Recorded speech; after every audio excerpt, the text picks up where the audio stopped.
भोजपुरी में बताओ जला नुनू उज्जर होला लेकिन फिटकरी ना होई, गुड़ो मीठ होला कबो मिस्त्री ना होई। हिंदुस्तान में हर भाषा का सम्मान बे बाबू, लेकिन कोनो भाषा भोजपुरी हमरे मास्टर गीत बजाओ थो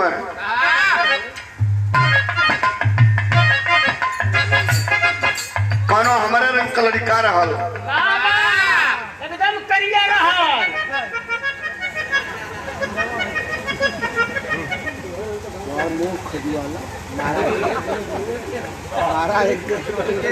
इतना भैया बाबू लोग बैठल हो, सब कोई नहीं देखा था कि हम कौन रंग कहें तो चिड़ई बात तबे कहबा रात्रि के कक्षा के कहां लौका लग प्यार हो गए।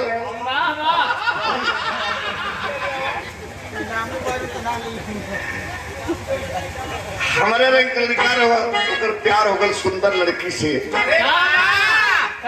लड़की प्रीति पाल के रंग कर तब तो भागा जा गया के कर लड़किया रहो कैसे। अरे बस सिंगार में मिल गया। अच्छा कुछ काम जगह से करल ना। अच्छा प्यार केहू सोचला बाबू, प्यार अंधा होता है। प्यार गोर करिया ना देखला, प्यार जात बिरादर ना देखला, प्यार लंगड़ बाउल ना देखला। प्यार क्या नहीं जाता है, प्यार हो ही जाता है। अब आए दिन वही रोड पर खड़ा होकर देखे लड़की आवा जाए, एक आध चक्कर देख ले तो कर खाना वाना हजम कायदे से हो जाए। एक दिन लड़की हिम्मत कह के कहलस, क्या देखते हो, कभी लड़की नहीं देखा है क्या। वो लड़का कलश की देखा तो बहुत है, जमाने में बहुत देखा, लेकिन तुम जैसा नहीं है, तुम जैसा नहीं देखा है। कितना बढ़िया खूबसूरती में कहला क्या बात है। गजब करूं तुम्हारी,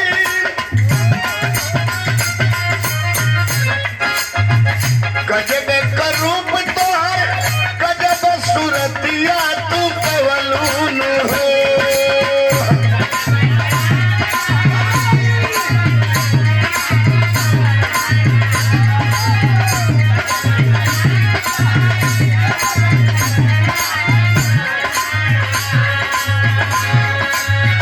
गजब का रूप तोहर, गजब सूरतिया तू कवलून हो।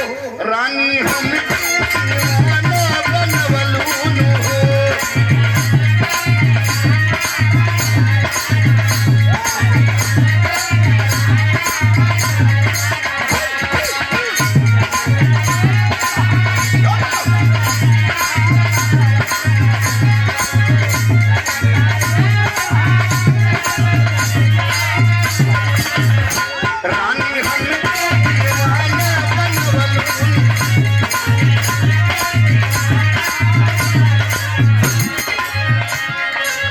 एक लाइन और कहले रहा, एक लाइन और लड़का कहले बा टमाटर झलके बदान सगरो, झलके बदान सगरो, कहां ले कुरती सियवलून हो।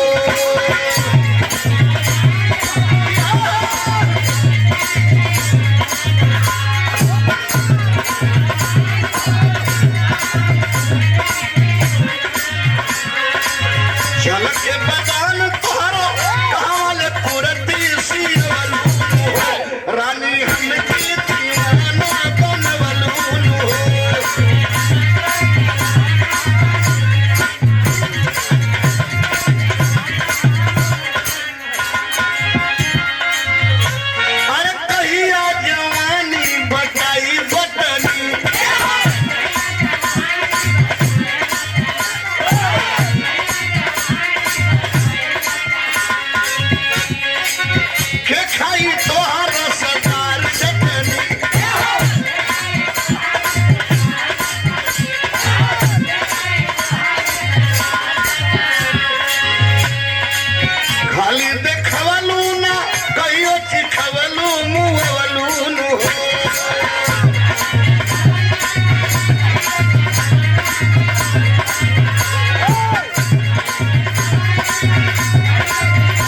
सवेरे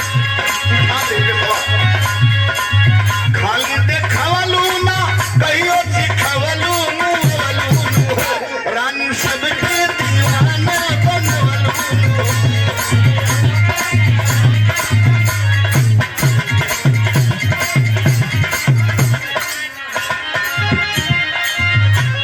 एगो गीत के शुरुआत कली बंचो इन मिर्जापुर का थाती रहा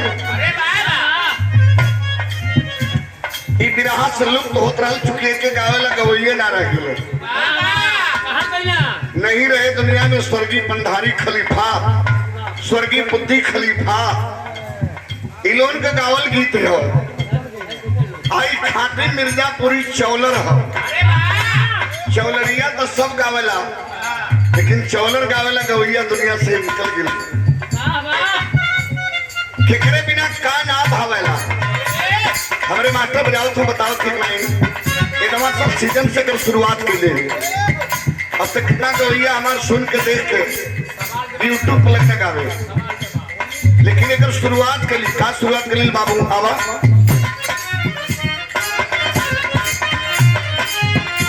अरे राना ये भैया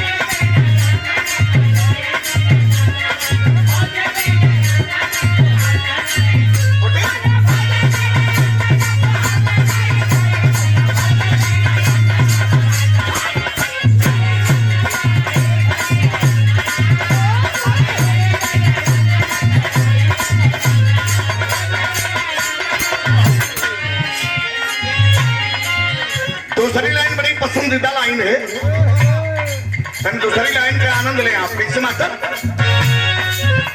अरे ककरी भैया ककरी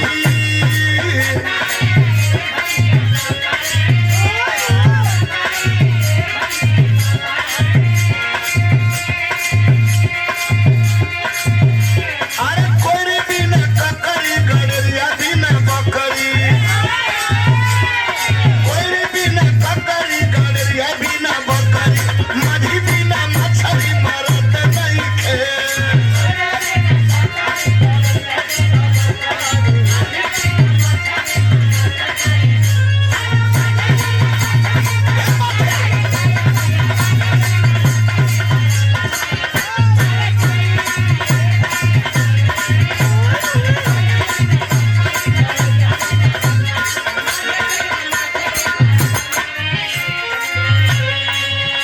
तीसरी लाइन बड़ी बेहतरीन है पंचो एक बात गरम कर दे तीसरी लाइन का अरे हरवा ये भैया हरवा